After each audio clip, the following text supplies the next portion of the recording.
আল্লাহর নবীর শিখানো এমন একটি ছোট্ট দোয়া আমি আপনাকে শিক্ষা দেব। পুরো মানুষ যদি ফজরের নামাজ থেকে জোহরের নামাজ পর্যন্ত যাই নামাজের মধ্যে বসে থাকে, অর্ধ দিন পর্যন্ত যদি মানুষে যাই নামাজের মধ্যে বসে থাকে, জিকির করতে থাকে, বিভিন্ন দোয়া দুরূদ পড়তে থাকে, অর্ধ দিনের ইবাদতের যেই ফজিলত রয়েছে, আমি আপনাদেরকে যেই ছোট্ট দোয়াটা শিক্ষা দেব, এই দোয়াটা যদি আপনারা 3 বার পড়েন, আল্লাহর নবী ঘোষণা করেছেন তার আমল নামায় অর্ধ দিন ইবাদত করার সওয়াব লিখে দিবেন আল্লাহ। দোয়াটি জানার দরকার আছে না?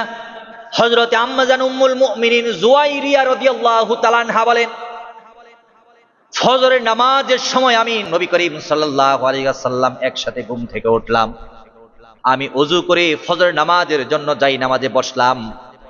আমার স্বামী মুহাম্মদুর রাসূলুল্লাহ সাল্লাল্লাহু আলাইহি ওয়াসাল্লাম ঘর থেকে বের হয়ে গেলেন, মসজিদে চলে গেলেন, মসজিদে নামাজ পড়লেন।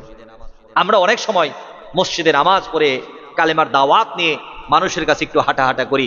নবী করিম সাল্লাল্লাহু আলাইহি ওয়াসাল্লাম প্রত্যেকদিন ফজরের নামাজ পড়ে মানুষের কাছে দাওয়াত পৌঁছে দিতেন, মানুষের ভালো মন্দের খোঁজ খবর নিতেন। নবী করিম সাল্লাল্লাহু আলাইহি ওয়াসাল্লাম সারা দিনের অর্ধেক দিন দ্বিপ্রহর পর্যন্ত, অর্ধেক দুপুর পর্যন্ত নবী করিম সাল্লাল্লাহু আলাইহি ওয়াসাল্লাম মানুষের ঘরে ঘরে দাওয়াত দিয়ে ঘরে আসছেন। আসার পরে দেখেন তার স্ত্রী আম্মা জান জুয়াইরিয়া রাদিয়াল্লাহু তাআলা আনহা এখনো যাই নামাজেই বসে আছে। রাসূল তার স্ত্রী জুয়াইরিয়া রাদিয়াল্লাহু তাআলা আনহাকে ডাক দিয়ে বলেন, আমার স্ত্রী, ফজরের নামাজের সময় দেখে গেলাম তুমি যাই নামাজের মধ্যে বসে আছো। দিনের অর্ধেক চলে গেল, এখনো দেখি যাই নামাজের মধ্যে আছো। তুমি কি এতক্ষণ পর্যন্ত যাই নামাজের মধ্যেই ছিলা? আম্মা জান জুয়াইরিয়া রাদিয়াল্লাহু তাআলা আনহা ডাক দিয়ে বলেন, ইয়া রাসূলুল্লাহ, ইয়া হাবিবাল্লাহ, দিনের অর্ধেক সময় চলে যেতে পারে, আমি ফজরের নামাজের সময় যাই নামাজ বসেছিলাম, এখন পর্যন্ত আমি আল্লাহর নামের জিকির করতেছি। সুবহানাল্লাহ বলুন।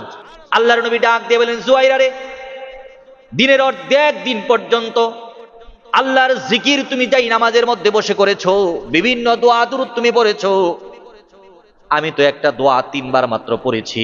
তোমার সারা দিনের অর্ধেক দিনের ইবাদত যদি এক পাল্লাই রাখা হয়, আমার 3 বার দোয়া যেই পড়েছি ওটা যদি এক পাল্লাই রাখা হয়, আমি নবী ঘোষণা করে দিলাম তোমার অর্ধেক দিনের ইবাদতের থেকে আমার 3 বারের দোয়ার ইবাদতটা অনেক গুণ বেশি ওজন হয়ে যাবে।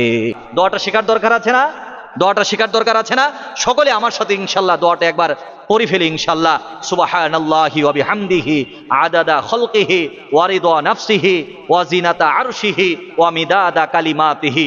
আপনারা যারা লিখে নেবেন, আমি আবার বলছি, আপনারা সকলেই দোয়াটা লিখে নেন ইনশাআল্লাহ। সুবহানাল্লাহি ওয়া বিহামদিহি আদাদা খালকিহি ওয়া রিদা নাফসিহি ওয়া জিনাতা আরশিহি ওয়া মিদাদা কালিমাতিহি। আল্লাহ তাআলা আমাদেরকে সকাল বিকাল অন্তত 3 বার করে হলেও এই জিকিরটি, এই দোয়াটি পড়ার তৌফিক দান করুন।